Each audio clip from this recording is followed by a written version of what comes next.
Alright, now the final board game I will be reviewing is this War of Mine, the board game. This is actually based off the video game, which I have not played. Can't compare the two since I haven't played it, but so I've heard that it's a really good adaptation, and this is an amazing board game. Here's the back of the box. Lots of good components in here, so I'm going to go ahead and open it. This game does have lots of tokens. I haven't really sorted them, but they're all in this bag. There's some cool ones that I'll showcase. And I will lay out the game board because it is very interesting. So give me a second to do that. It's very large.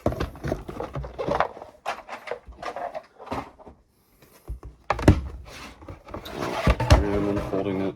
It is double-sided. I've only used one side, the main side. Here's what it looks like. So, as you can see, all the cards go on the board. The idea of this game, there's a quote on the box that says, "Not everyone in war is a soldier," which I think is a great quote. Sets the tone of the game.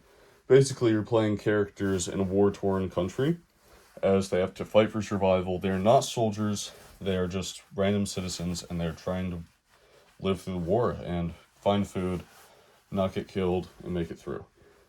There's some cool mechanics, such as the Book of Scripts, similar to Vanguard, Tainted Grail, whatnot. More similar to Vanguard, I'd say, but there are over 1,900 scripts. This game is cool because it's not a campaign, not in the core box, at least. You're just simply starting and ending, and your goal is to have at least one character from the beginning of the game make it to the end. All of the cards you will need have a place around the board.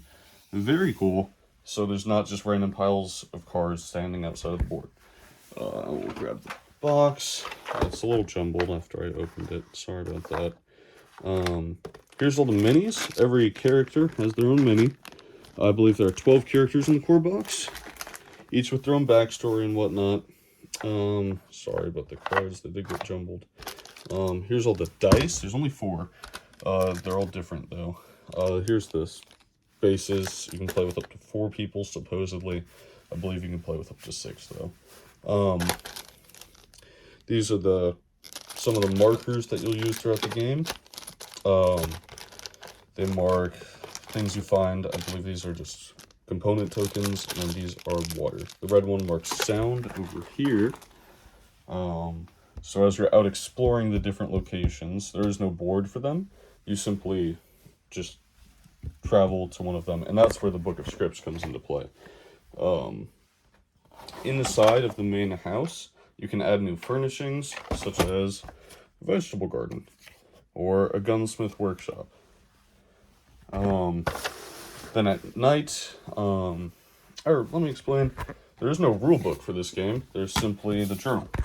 It's pretty small, as you can see, and it just walks you through the steps through the game. So there's setup, and then morning, day, dusk, evening, scavenging phase, which is where the Book of Scripts mostly comes into play. Night raid, which is when enemies will come and try to loot your house. And dawn. And then it goes back. And then here's some basic rules.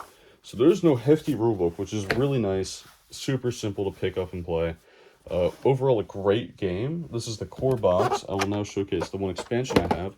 There are 2 boxed expansions for this game. I own one of them, Days of the Siege. This one's actually kind of hard to find compared to the other one.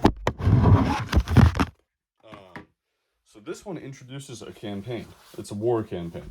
So the core box is just kind of a round game. You start and end, and there's a lot of replayability.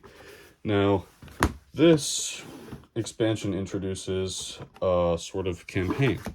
So obviously you need the core box to play, but it's the war campaign. So there's 3 different acts, I believe, and as you go through them, you make different choices, and you can play different acts. So there's Act 3, Act 2, Act 1, and there's an A and B for each of those. So the choices you make will affect how it works, which different acts you will be playing. Also, it comes with this tiny board that you use in addition to the main board. Sorry if it's looking weird on top of the board. But basically, it shows the city of the country that you're in, and you can move houses, but also in this game, there are soldiers in here. There's a couple tokens, some new locations, a lot of new cards, and whatnot. The name of the campaign is Forlorn Hope. I've not played the campaign yet, but I'm very excited to. This is a great game. And yeah. As well as the campaign, this expansion does introduce just some new mechanics that you can use in normal round of the game from the core box. I believe the two... I can't remember exactly. I believe sewers are one of them. And then the dog is definitely one. And the orphans.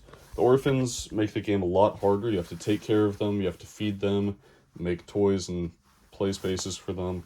It's a really interesting mechanic. They have some very sad stories to go with them. This does come with a whole new script book, Wartime Diary.